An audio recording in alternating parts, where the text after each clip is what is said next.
Hello and warm greetings. I'm here to present you the English news. The top US official says Pakistan should eliminate terrorist safe havens on its soil in order to overcome the conflict in Afghanistan. The United States Deputy Secretary of State John J. Sullivan, who briefed reporters on his visit to Afghanistan, said all militant groups in Afghanistan are ready to join peace process except the Taliban, who by their deadly attacks on civilians showed that they do not have the intention to leave violence.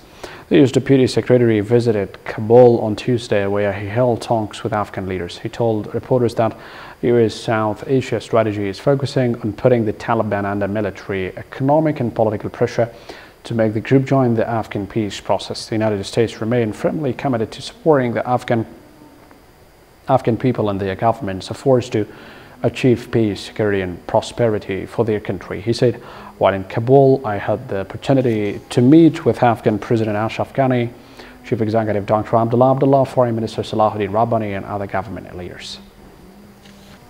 The National Directorate of Security says a military operation was conducted in Maiwan district in Kandahar. At least 50 Taliban militants were killed in a military operation carried out by Special Forces unit of the National Directorate of Security in the in Kandahar province in south of Afghanistan.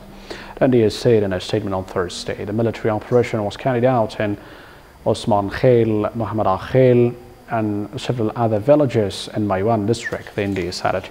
The offensive was conducted from air and ground, where 50 Taliban, including some of their key commanders, were killed and 32 suspects were arrested, the statement added.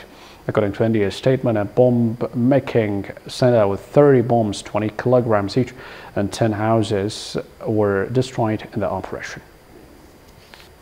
President Muhammad Ashraf Ghani says the issue of the Balkh political leadership will be resolved within the frameworks of the Constitution of Afghanistan.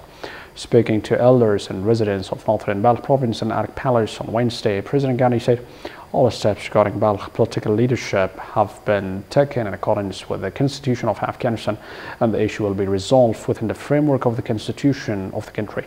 He vowed to bolster the system by strengthening the rule of the law and justice, insisting that no one has a right to stand against the national interests of the country, and the decisions should be taken based on democratic values and approaches.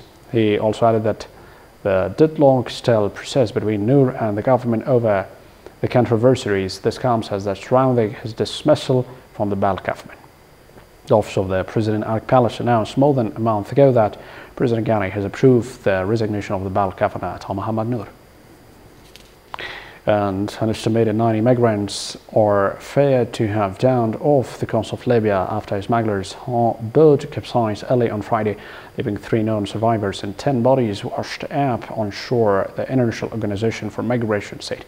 Survivors told aid workers that most of the migrants on board were Pakistani, who from a growing group heading Italy from North Africa. IOM spokeswoman Olivia Heron said they have given an estimate of 90 people who drowned during the capsize, but we still need to verify the exact number of people who lost their lives during the tragedy.